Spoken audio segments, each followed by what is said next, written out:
What do Martin Luther, Johannes Agricola, Marcion of Pontus, and the Ancient Gnostics have in common? We are going to find out today. This is part 2 of an ongoing series on Luther and the Protestant Reformation.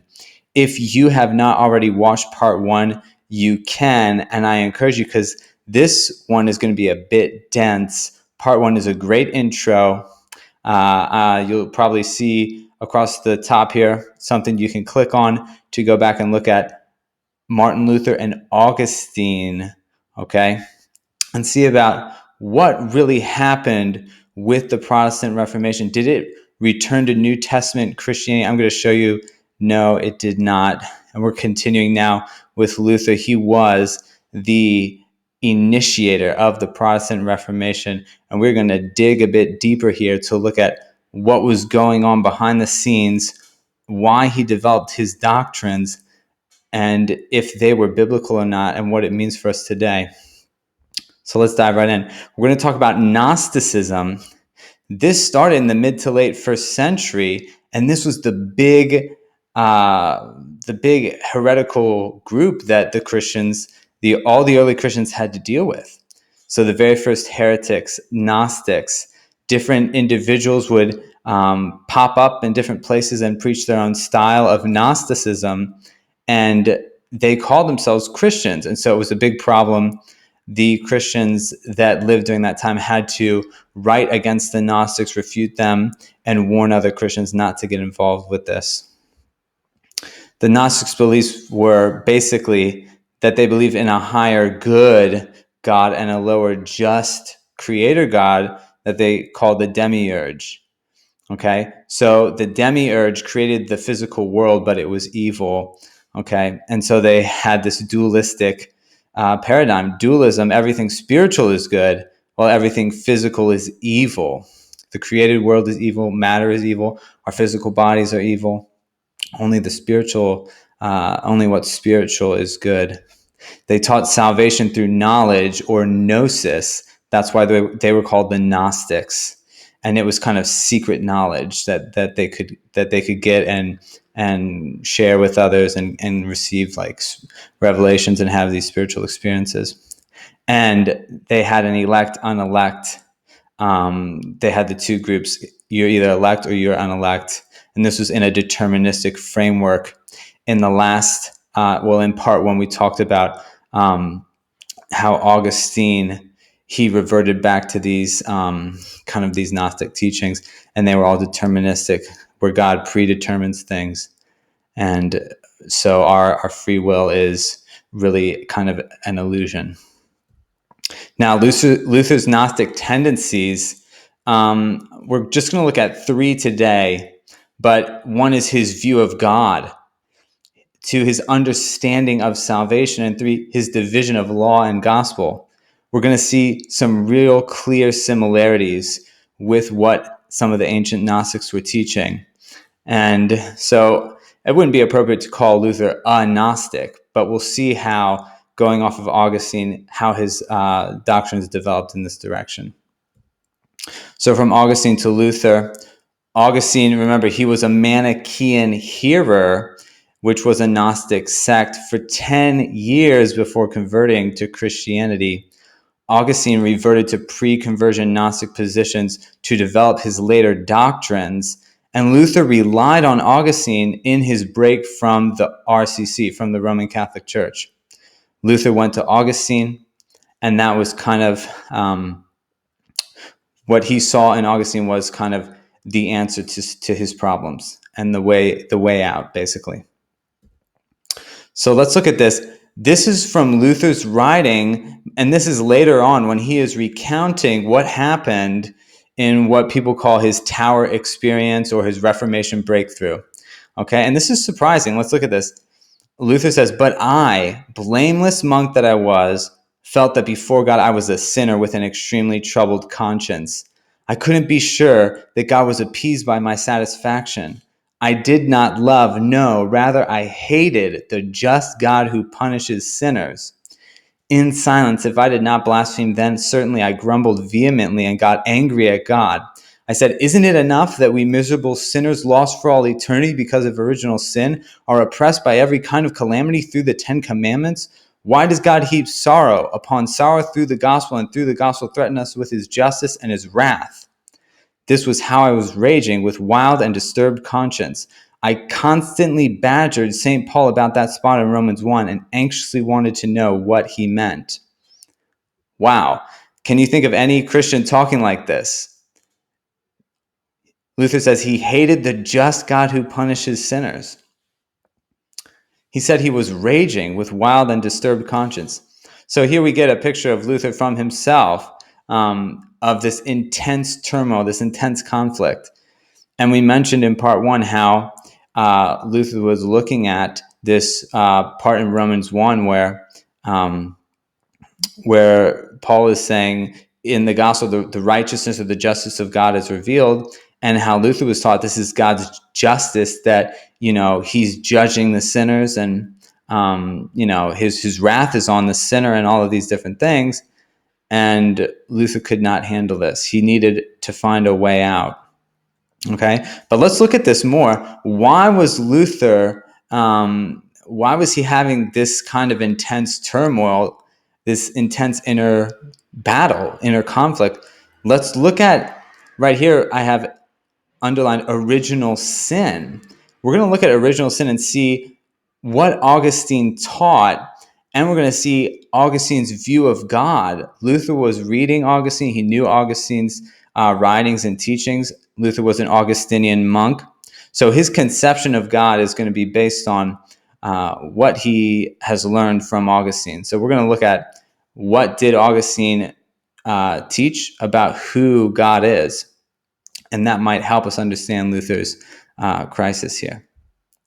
So original sin, I'll be quoting from Dr. Ken Wilson in his book, The Foundation of Augustinian-Calvinism. Now, what Dr. Ken Wilson has to say about Augustine will apply to Luther as well as to Calvin. Okay, so traditional understanding of original sin, which Augustine initially held, was, quote, a sin propensity, moral weakness, and mandatory physical death. So before Augustine, writers had used the phrase original sin, but this is what it meant: sin propensity, moral weakness, physical death. Okay? Then Wilson says Augustine's reaction to Pelagianism began in 412 CE and moved him into unknown territory for Christians. He added damnable guilt to original sin and demanded radical Manichaean grace to awaken a dead soul by divinely infused faith. So with the controversy with Pelagius, Augustine shifts and creates a whole new doctrinal framework.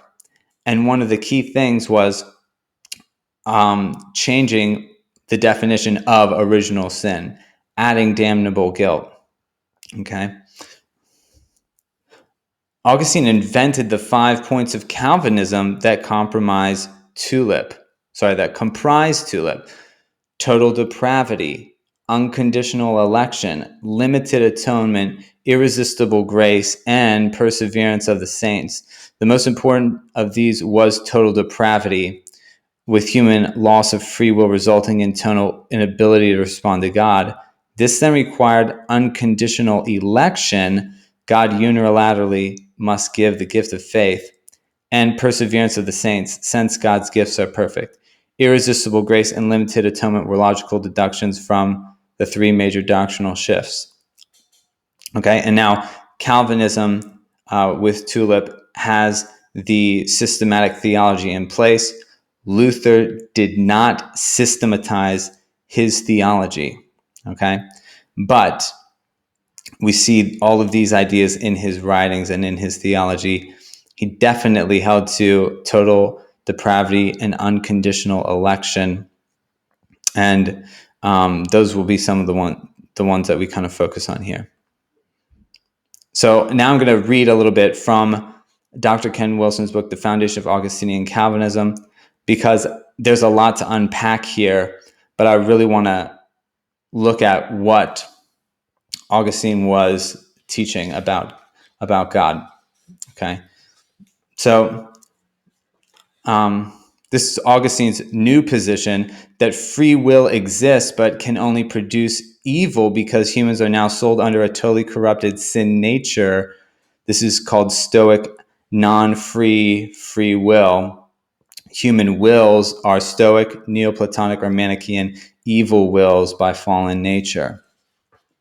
Okay? And now this is Augustine's logic regarding infant baptism. This was part of the controversy with Pelagius, and Augustine was trying to figure out the reason why infants were baptized. And this is from Wilson here. Because infants have no personal sin, he deduced their baptisms for forgiveness of sin must be based upon their inherited guilt from Adam's first sin. No prior author taught infants were guilty and damned from Adam's sin and required water baptism for salvation. Newborns were not guilty of Adam's sin, but suffered consequences from Adam's sin. Okay? So Augustine is creating a total shift here. Augustine's theodicy, a defense vindicating God for apparent evil, also demanded that every punishment, pain, and loss in a person's life be justly deserved for sin for that individual due to his Stoic providential micromanagement. If infants die, then they must be personally guilty and be damned for that guilt of sin. This is called direct retribution theology. Not many theologians agree with this view. Okay, so now Augustine is saying God is damning newborns, if they're not baptized. Why does God eternally damn newborn babies? Augustine confessed, quote, "I cannot find a satisfactory and worthy explanation because I can't find one, not because there isn't one." So Augustine, he didn't know why God would do this, but that's just the theology that he developed. Okay, this is not what Christians believed, before Augustine. For example, Irenaeus, a 2nd century Christian, and Cyprian, a 3rd century Christian, they talked about how, remember when Herod slaughtered the infants because he was trying to kill Christ, okay? And Joseph had been warned, they fled to Egypt, right? They said that these infants were the first martyrs for Christ and that they were sent before him into his kingdom. So no one thought that newborns were just automatically damned or came into the world guilty of Adam's sin. It's not what the Christians believed at all. And you can see that clearly here. So Augustine could truthfully claim that he was not teaching Manichaeism because he invented a subtle distinction. Manichaeans eternally damn newborns based upon created nature because in their dualistic system, physical matter was evil. Augustine eternally damned newborns based on fallen nature or Adam's sin. This way, Augustine attempted to spare the Christian God the shocking accusation Augustine had made against the Manichaeans of damning newborns who he created with an evil nature incapable of good. But in Augustine's Stoic providence, God had ordained Adam to sin, resulting in a fallen nature incapable of choosing good. So whether by created nature or fallen nature, newborn humans were still damned by nature, damned without any personal choice as to their eternal abodes. These changes are Augustine's first steps with T, or total depravity, and the U of unconditional election in modern Calvinism's tulip. Not even one prior Christian author taught this theology. Okay, and Luther, he definitely believes in the T and the U, the total depravity and the unconditional election. And if you watch part 1, you know that Augustine started using different proof texts for his novel doctrines. And another one that he used was Romans 5:12, and he actually was using a Latin mistranslation of the verse in the Vulgate. And it says this: "Therefore, as sin came into the world through one man, and death through sin, so death spread to all men, as in whom all sinned," is what the Vulgate was saying. But what the Greek says is death spread to all men because all sinned. And so this is just another example of Augustine using a proof text. Here it's a mistranslation, but he's using this to prop up his novel doctrines. And Wilson says this: if all people sinned in Adam, then all people are guilty at birth. But Augustine did not know Greek until later in his life. He upheld this mistranslation as his definitive proof after inventing his Manichaean Christian doctrine of separation from God at birth, with all humanity damned by guilt from Adam's sin. Okay, so in the context here, we're talking about how Augustine viewed God. So now God is damning newborns, and it just gets worse from there. Augustine, his logical conclusion was that since not everyone was saved, then God didn't want everyone to be saved. Okay, because as Wilson says, his major premise was the pagan idea that God receives everything he desires. He concluded logically that because God gets everything he wants, God cannot desire all persons to be saved. If God desired it, every human would be saved. Since the Stoic God does not waste causation or energy, this also logically demanded that Christ could not have died for those persons who would never be saved. Therefore, Christ must have died only for the elect, since God does not waste causation or energy. Okay, so in Calvinism, this is called limited atonement. And this is what Augustine says. He says, quote, "Many are not saved because God does not will this." And this is in direct contradiction of 1 Timothy 2:4, where Paul says that God wills that everyone would be saved.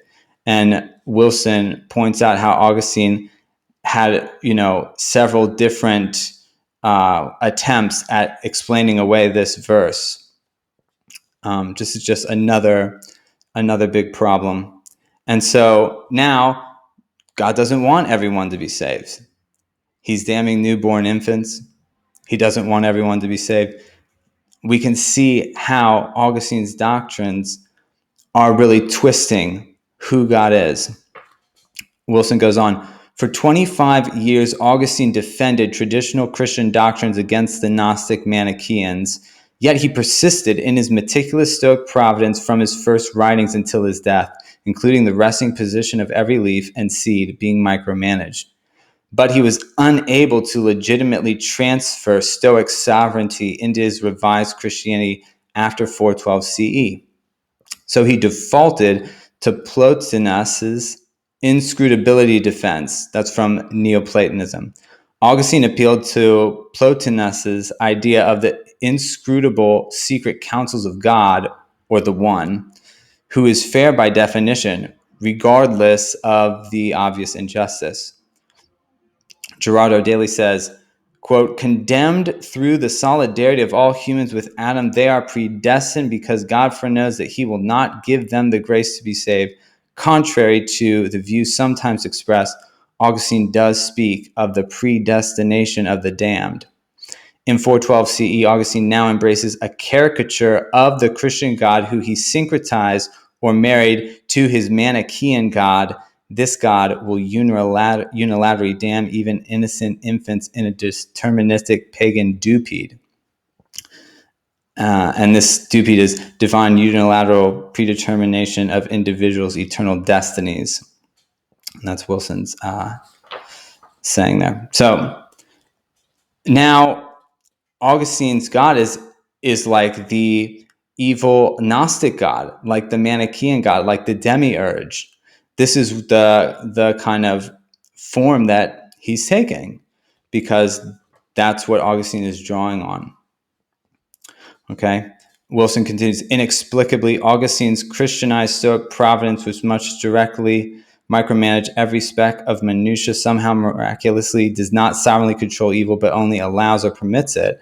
This view demands that the perfectly holy God who micromanages and decrees everything also decrees evil in some mysterious and non-culpable manner. This concept comes straight from Stoicism, stating that this current world was the best of all possible worlds, But if God only allows or permits evil, then he does not control everything meticulously by decree, and thus God is not sovereign in the Stoic Augustinian-Calvinist sense.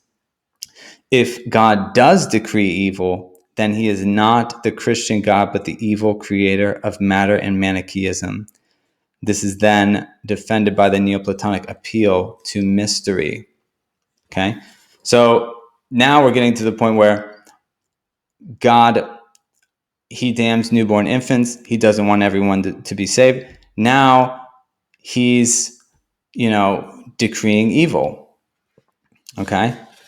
And Althaus, who wrote the Theology of Martin Luther, he says this about Luther. He says, Luther finds himself compelled to assert that God both forsakes and incites to sin, though neither of these is intended to signify that God is the author of sin. We'll see how Althaus is kind of covering for Luther here. He goes on, but what does this mean? Does it mean that God's will is in contradiction with itself? He gives us the law and wants us to fulfill it, and yet he incites the devil to seduce us to sin? There is a real conflict between these two, and theology cannot resolve it. Luther finally is able to say nothing more than, quote, this is too deep for us.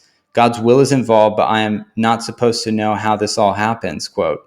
Luther here already confronts the problem which appears in the bondage of the will under the form of the distinction between the hidden and revealed God. Okay? So look, just like Augustine, just like Wilson is saying,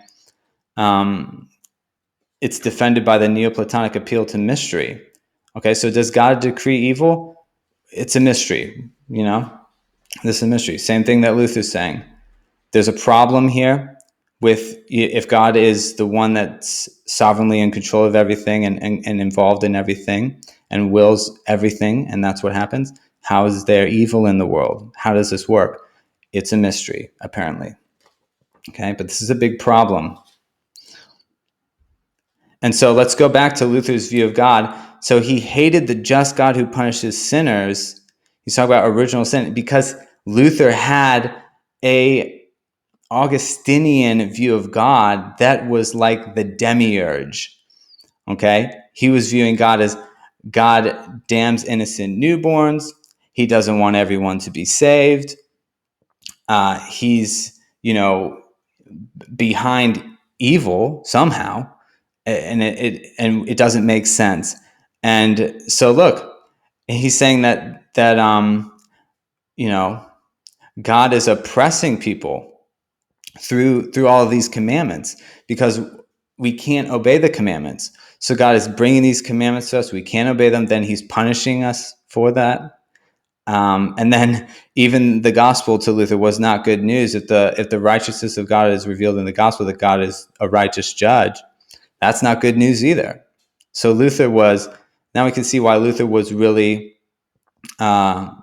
in this place. We can see how he was here. And this is something that people miss when they're looking at Luther. They kind of just think, oh, it was the Roman Catholic system. Of course, that played into it, but this was another piece of the puzzle that we have to put in, and then it makes sense. So Luther doesn't even have a right conception of God, and this is why he's looking for a way out. And Luther says this in The Bondage of the Will. He says, necessity, not free will, is the controlling principle of our conduct. God is the author of what is evil as well as of what is good. And as he bestows happiness on those who merit it not, so also does he damn others who deserve not their fate. Is that scary or what?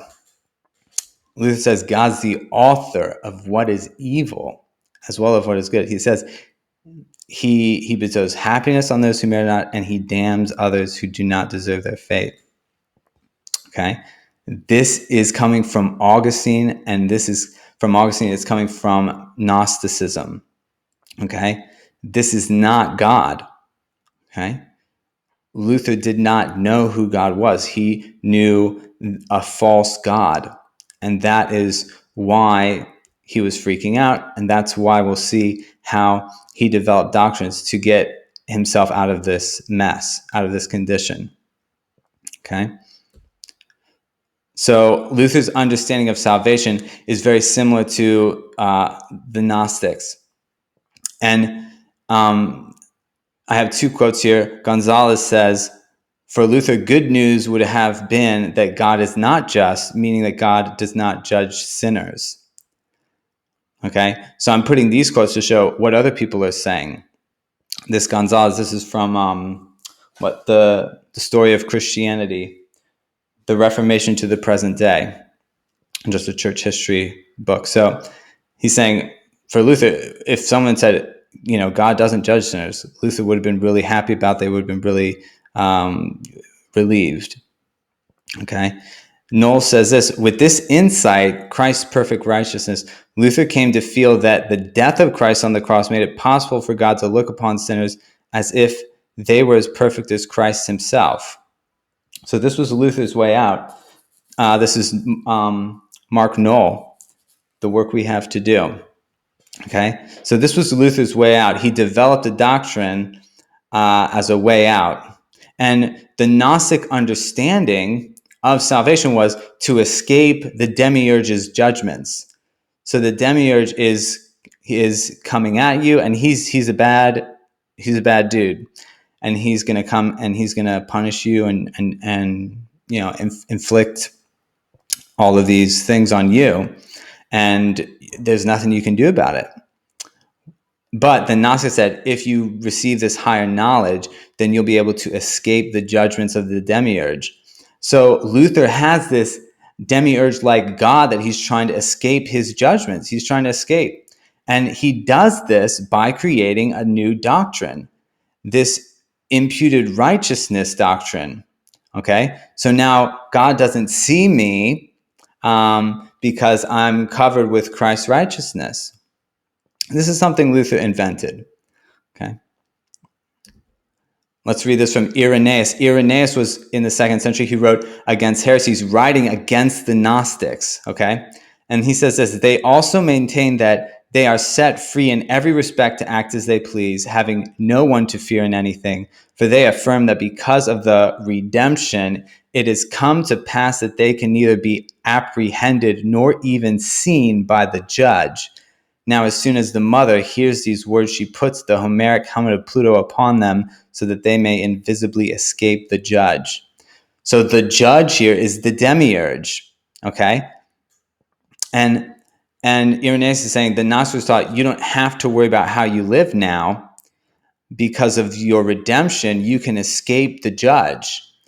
And they tell them these kind of like sayings, kind of like these secret sayings, and they can say them and then they can escape. So that's what it says. After, as the mother hears these words, you say these certain words, then boom, you're invisible. The judge can't see you. The demiurge can't see you. He can't get you. See, this is like imputed righteousness. This is like the imputed righteousness of Christ. God doesn't see you. It doesn't matter how you live anymore. You can escape his judgments. And so that was Luther's save me from this crazy God. Just get me out of here. I can't handle this. That was Luther's whole thing. Okay? It's very much like what the Gnostics were doing. It's very similar. The other thing was the separation of law and gospel. Okay? So Althaus says, for Luther, the decisive distinction in the Word of God is the distinction between law and gospel. Now, Luther had this tremendous amount of tension in his theology because he held that, that God is the God of the Old Testament and the New Testament, right? In Gnosticism, the demiurge was an evil God, and so they rejected the Old Testament. And so Luther has this kind of demiurge-like God, but he's still holding on to the Old Testament as part of the Bible. He's still holding on to one God. He doesn't have two gods. So what's happening is he has this decisive distinction between law and gospel. And Luther says this, thus I am indeed above the law, and I do not care about it. For God saves the believer even contrary to the law, which wills that no one should be saved except righteous people. but God saves the unrighteous. Thus the law is abrogated, that is the condemning and justifying law. Okay, so we can see here there are some things that we could grab onto to say yes, but there are other things here that we would say no. Okay, and this idea that the law is abrogated, this is the same thing as the law is abolished. The law is null and void. It's done. It's basically God can't get us anymore. The law is not effectual in that way. And these are the things that the Gnostics were saying as well. And Johannes Agricola, he was a younger theologian. He grew up hometown, same town as Luther. Luther encouraged him to pursue theology. And Agricola was really close with Luther, traveled with him. But later on, he started developing his doctrines based on how he understood Luther's teachings. And eventually, Luther had a disagreement with him over the function of the law in the Christian life. So for Agricola, he said the law was now irrelevant to Christians. It was the courtroom. The courtroom was where the law belongs. And that everything is grace. So this is free grace. This is just like what the Gnostics were teaching, that the law doesn't apply to Christians and everything's grace. This is Gnosticism. Okay, so the whole irony is that Luther writes against Agricola, against the Antinomians, and Luther was the one that coined this term, antinomian, against, and the law. Okay, so the issue here was people talk about the three uses of the law: the civil use, gospel, Christian life. Now, where they were arguing about was the second use of the law, basically. So Luther said that the law is applicable in society, the civil use of the law. So, you do something illegal, there should be a punishment for that. And Agricola agreed with that as well. Now, the second use of the law, the gospel, Luther used the law to condemn people, basically, and to kind of move them to the gospel, to say, you stand condemned before God, you are a sinner, this is what the law shows, and you need to go to Christ. So Luther had law, gospel preaching, and that's what he thought people should hear every week. Every week, Luther was preaching law, gospel, you're a sinner, run to Christ. You're a sinner, run to Christ, over and over and over again. Now, Agricola thought, what is up with all of this law stuff? We don't need this law, gospel all over and over again. If the law is done, then let's move on to grace. And so Agricola, the second use of the law, he thought, we don't need this. We have gospel. We have grace. We don't need the law here anymore. But the thing is, both Luther and Agricola, they both agreed that the third use of the law in the Christian life, that it doesn't apply. And so in a real sense, both Luther and Agricola are both antinomians. They just had their own internal dispute about where the line is drawn. That's all. And Luther's lawlessness. Look, he says, it is sufficient that we recognize the Lamb who bears the sins of the world. From this, sin does not sever us.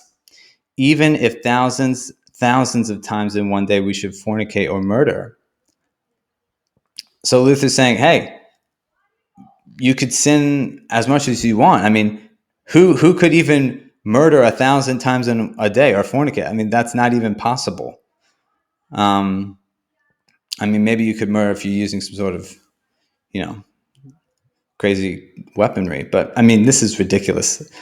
This just shows what Luther really thought, is that salvation is escaping God's judgments.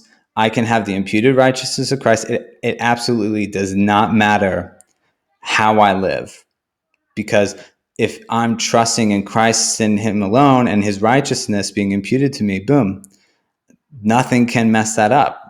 God's not going to judge me. He doesn't even, like, my sin is inconsequential. It doesn't matter at all. And this is just contradicting scripture left and right, contradicting the teachings of Christ outrightly. And this is how far Luther went. And it's important to notice that even with Agricola, Althaus says Luther agrees that in the first period of the Reformation, he preached in exactly the same way that the Antinomians wanted to preach, and that he used the same words in discussing repentance which they were using. So Luther was saying, yeah, I used to preach just like that. He simply intended to preach the gospel powerfully. That was necessary at that time and correct, for under the papacy, men had been more than sufficiently terrified. Now, however, the situation is quite different. Men are secure, fresh, and Epicureans who fear neither God nor man. The different spirit of the times requires a different kind of preaching. For this reason, it was not proper for the Antinomians to cite Luther's earlier practice in support of their position and to claim to be his genuine pupils. So Luther's saying, yeah, I used to teach just like that. I used to preach just like that. But, but you should use the law here, the second use of the law. You should probably do that. Unbelievable. And gee, why are men secure, fresh, and Epicureans who fear neither God nor man? Maybe because of all of the lawlessness, maybe because of all the free grace that you were preaching. Because Luther's writing against the Antinomians, about 20 years after the Reformation had kicked off. And he was preaching like that. And then people were like, oh, okay, I can do whatever. Okay, that's fine. So Luther seemed pretty unaware of how his preaching and teaching, how that was affecting the common man, or the people in the congregation there. And really what we see is that because Agricola and the people that Luther is preaching to, because they do not have this Augustinian view of God, they don't have this demiurge false God, they're not going to understand what Luther's on about. They're not going to understand the tension in Luther's teaching and preaching and doctrine. Okay? And that's something that Luther seems to never have comprehended. And this is what it led to. It led to a revival of Gnosticism and a revival of Marcionism. Marcion of Pontus, he lived from 85 to 160 AD. He was a semi-gnostic heretic. He used to be a Christian. He was supposedly the son of a bishop, and he was excommunicated for some sort of impropriety. And he developed his own doctrines that were very Gnostic. He just didn't have all of the extra bells and whistles. Basically, he just reframed Christianity using Gnostic ideas. And this is what Tertullian says, writing against Marcion. He said, Marcion's special and principal work is the separation of the law and the gospel. Okay, just like Luther was doing, except because Marcion had this higher God, lower God, then he rejected the law and the Old Testament outrightly. Okay, but whereas Luther's God was kind of a mixture of these different things, he held on to the Old Testament, but there was just all this tension there. Okay, so that's the main difference. Irenaeus says this, Marcion of Pontus says that Jesus was derived from the Father who is above, the God who made the world. He says that Jesus was manifested in the form of a man to those who are in Judea, abolishing the prophets and the law. It's just what Luther said. He said the law was abrogated. Okay, same thing Marcion was saying. And so Marcion was teaching free grace. That is exactly what Agricola was teaching as well. And Luther admitted that that is what he was preaching at the outset of the Reformation. So there you go. Now, Marcion, Polycarp, a pupil of the Apostle John, he ran into Marcion, and Marcion said, "Do you know who I am?"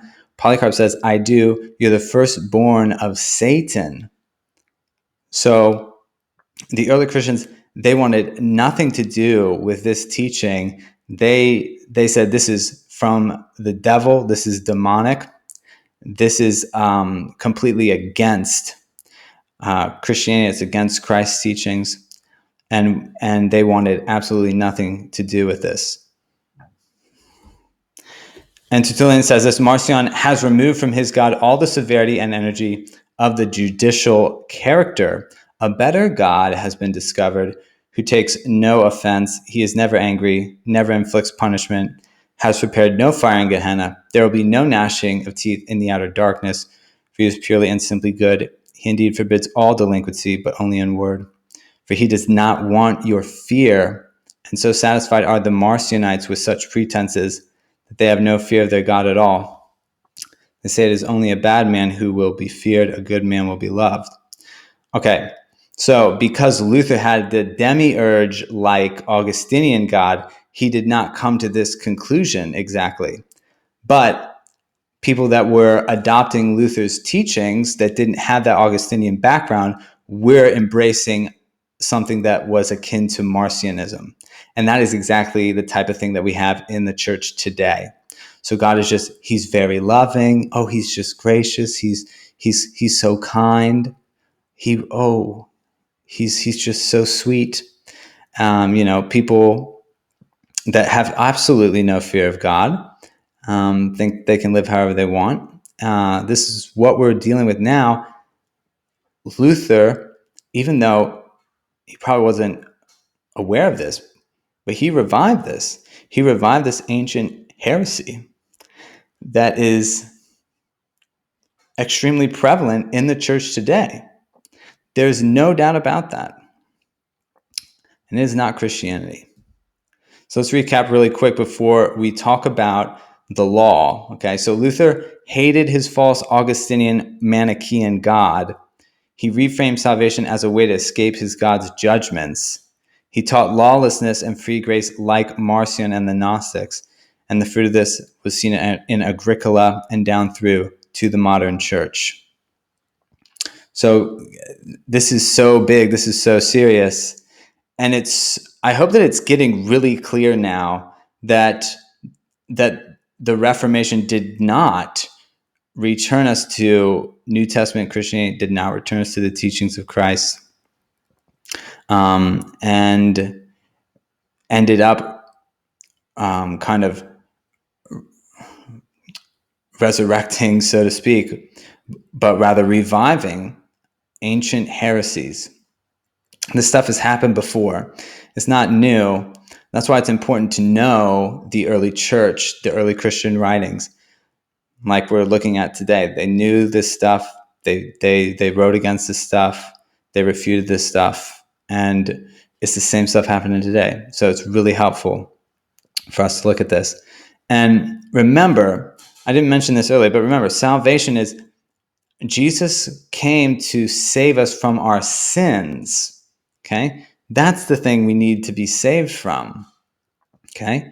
We need to be saved from sins, and we need to learn righteousness. When he saves us, he brings us into a relationship. He wants us to learn to live like he lives. He wants us to learn to be like him. And that's what he expects from his children. That's what he expects when he wants people to become disciples of his son, Jesus Christ. He wants us to learn to live the way that he wants us to live. Okay. Now we're going to look at the Christian and the law. We're going to look at Paul and the law of Christ, the Pharisees and the law, and we're going to look at from Moses to Christ. How do we see that transition? Okay. Now, the whole problem was people like Marcion, the Gnostics, they went to Paul and developed the free grace or the lawlessness, right? And this is what has typically happened when people go to Paul like this. This is what can happen. Now, Paul said this in Romans 6. He said, "For sin shall not have dominion over you, for you are not under law, but under grace." But what kind of grace is that? Is that free grace? Does that mean we can live lawlessly? No, I don't think so. I think that John says in 1 John 3:4, sin is lawlessness. So Paul says, sin shall not have dominion over you. Okay? So lawlessness shall not have dominion over you, right? So we're not under law in a certain sense, okay? But we're under grace. This is really Paul's idea of the transition from the old covenant to the new covenant, okay? And grace, for Paul, grace is the Christ gift, okay? So Paul sees the Christian as under Christ, not under the law, and there's a distinction there, okay? And look what Paul says. He says, "To the Jews I became as a Jew, that I might win Jews. To those who are under the law, as under the law, that I might win those who are under the law. To those who are without law, as without law, not being without law toward God, but under law toward Christ, that I might win those who are without law." That's 1 Corinthians 9. So Paul sees a distinction. He's not under the law in terms of the Mosaic law, but he is under law toward Christ. This Greek phrase, "enomos Christo," sorry about my pronunciation, but this is, quote, "under lawful obligation to Christ." That's cited in Barclay, John Barclay. Paul and the Power of Grace. Has a great study on Paul and grace. But Paul is under lawful obligation to Christ. So the transition for Paul is, I'm not oriented to the law anymore because Christ has come. Now I'm oriented to Christ. That doesn't mean the Christian life is lawless. It means that now we're obedient to Christ. That's all. I mean, Paul himself, he calls Antichrist the lawless one in 2 Thessalonians 2:8-9. Okay? Lawlessness is Antichrist religion. Okay? Ancient Gnosticism was called Antichrist. And now the resurgence of Gnostic heresies in the church, this is the trajectory here is towards obviously the end times, when at one point the lawless one will be revealed and people will be ready for that. Okay? What did Jesus say about the end times? Because of lawlessness, the love of many will grow cold. This is going to be a problem in the last days. Okay? So there's absolutely no way to think that the Christian life is a lawless one. There's no, this free grace conception is completely flawed. It was created by the Gnostics, okay, by the heretics, okay. I have a video on Ephesians 2:8-9, and I look at grace. I look at Luther's redefinitions of key theological terms. I'll put that in the banner here, so you can watch that one. I go through grace there. What is grace in the Christian life? And so when Paul's saying, like in Romans, Christ is the end of the law for righteousness to everyone who believes, he's just saying the law brings us to Christ. Now the law, we're done with that, but now we're following Christ. That's the transition. Okay. Now let's look at the law of Christ. So when Jesus, in the Sermon on the Mount, when he says, "Do not think that I came to destroy the law of the prophets. I did not come to destroy, but to fulfill." This Greek word fulfill, Strong's 4137, plero, it means to make full or to complete, properly fill to individual capacity. So picture like a glass that's almost full, then you fill it up all the way. That's the idea. Christ came to complete the law, okay? And that is why Paul sees a transition from the law of Moses to the law of Christ, because Christ completed the law. He finished it by coming through his life, through his teachings. And Irenaeus says this, now all these teachings, he's talking about, of course, Jesus' teachings, were not those of someone doing away with the law, but of someone fulfilling, extending, and widening it among us. Okay? And this is just, it's very clear if you read the Sermon on the Mount. Jesus is saying, you've heard it said of old, but I say to you. He's saying something new, and he has the authority to do that because he's the Christ, the anointed king. And he's saying, now that I'm here, I have some, I have some specific changes or updates, or I'm completing this in a certain way because this is going to be the new kingdom way. This is going to be the way to live in God's kingdom. Okay. Tertullian says this at the very outset of Christ's ministry. Christ came not to destroy the law and the prophets, but rather to fulfill them. But Marcion has erased this passage as an interpolation. So an interpolation means someone later adds this in. Okay. So the point is Marcion knew what this verse was saying. He didn't try to spin a new interpretation on it like Luther did, right? He knew what this was saying, and so he had to say, this is an interpolation. It's not original. It's not an authentic saying of Christ. That's what he would have said. But of course it is. And this is what it's talking about. Okay? So just read the Sermon on the Mount. It's very clear what Jesus is getting at. Now let's look at the Pharisees and the law. Okay, so we kind of have a caricature of the Pharisees. This kind of idea, they were trying to obey the law, and it was just religion, and God got so annoyed with that.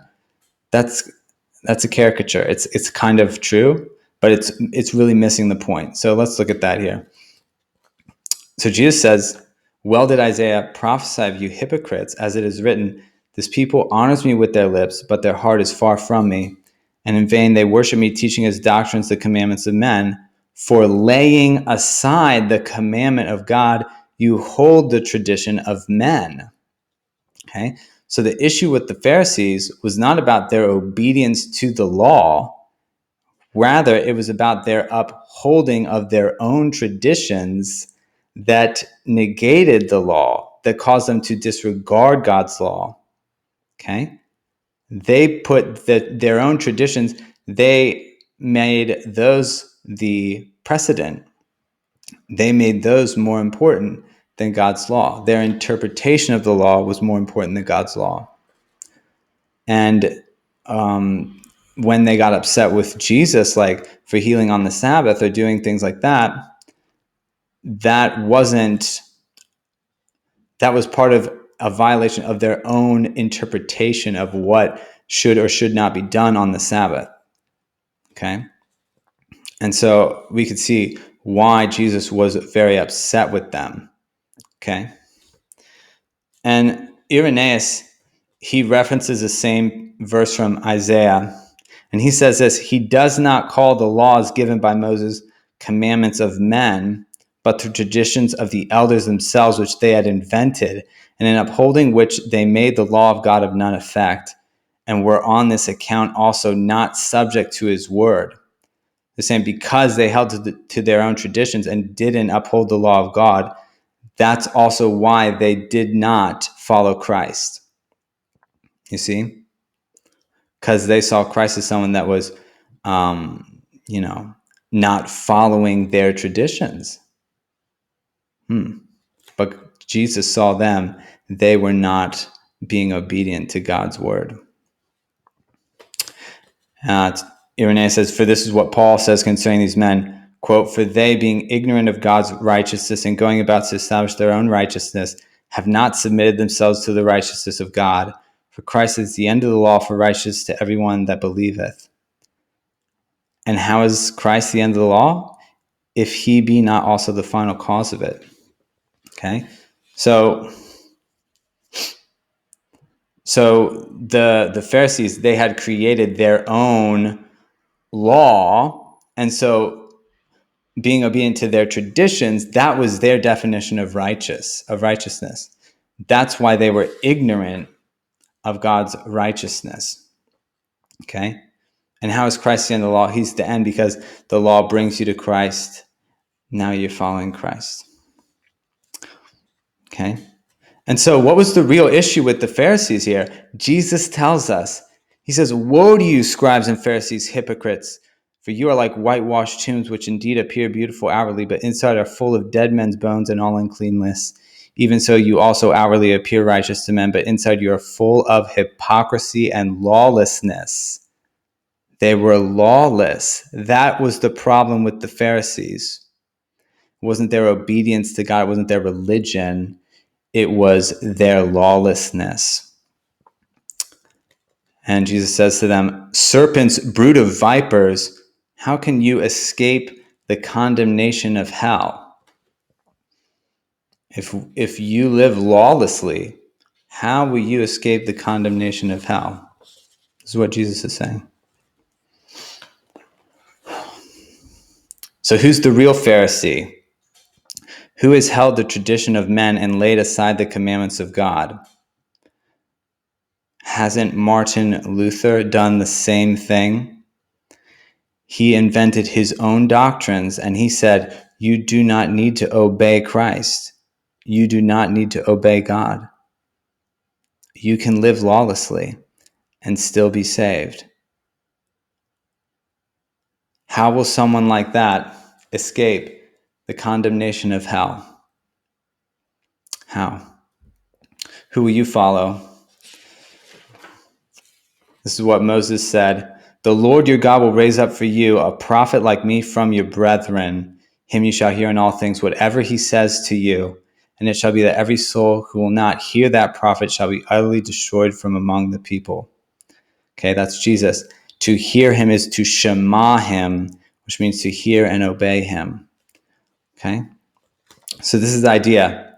From Moses to Christ. People that were obedient to the law of Moses, that they've believed on the Lord Jesus Christ, now they're brought to Christ. They need to hear and obey him. And that's why it says in Hebrews, anyone who has rejected Moses' law dies without mercy on the testimony of 2 or 3 witnesses. Of how much worse punishment do you suppose will he be thought worthy who has trampled the Son of God underfoot? You disobeyed Moses' law, you could be put to death. Now you want to disobey the Son of God, you will be in for a worse punishment. Okay? So in the gospel, there is more grace, but there are also more severe punishments, more severe consequences for rejecting Christ. Or for, as the writer of Hebrews says, which I believe is Paul, trampling the Son of God underfoot. What does that mean? Ignoring his commandments, thinking you can live however you want, thinking you can get that ticket to heaven and live lawlessly. But Jesus says this, not everyone who says to me, Lord, Lord, shall enter the kingdom of heaven, but he who does the will of my Father in heaven. Many will say to me in that day, Lord, Lord, have we not prophesied in your name, cast out demons in your name, and done many wonders in your name? And then I will declare to them, I never knew you. Depart from me, you who practice lawlessness. The issue here is with people that were living lawless towards the king. Okay? Jesus is saying this at the end of the Sermon on the Mount. He told them his law. If you live lawlessly towards him, okay? And it's not about one sin. It's about a pattern of sin, not returning, not repenting, okay? Just saying, I'm going to go my own way. That's practicing lawlessness. Jesus will say to those people to depart. I have a teaching on Matthew 7, 21 through 23. I explained it all. I'll put that up on the banner as well. Okay. Last thing is in the parable of the wheat and the tares. Jesus explains, he says, the Son of Man will send out his angels and they will gather out of his kingdoms all things that offend and those who practice lawlessness and will cast them into the furnace of fire. There will be wailing and gnashing of teeth. Then the righteous will shine forth as the sun in the kingdom of their Father. He who has ears to hear, let him hear. Okay. So look at this is Jesus saying people that practice lawlessness are out. People that practice lawlessness are out. Okay? And here it's contrasting the righteous with the lawless. Okay? It has to do with how we're living. It absolutely does. Okay? Who will you follow? Will you follow the reformers? Will you follow the traditions of men and lay aside the commandments of God? Will you trample the Son of God underfoot and live lawlessly towards him? Brothers and sisters, let's not do that. Who will we follow? John says this, now by this we know that we know him, Jesus Christ. If we keep his commandments, he who says, I know him, and does not keep his commandments is a liar, and the truth is not in him. But whoever keeps his word truly, the love of God is perfected in him. By this we know that we are in him. He who says he abides in him ought himself also to walk just as he walked.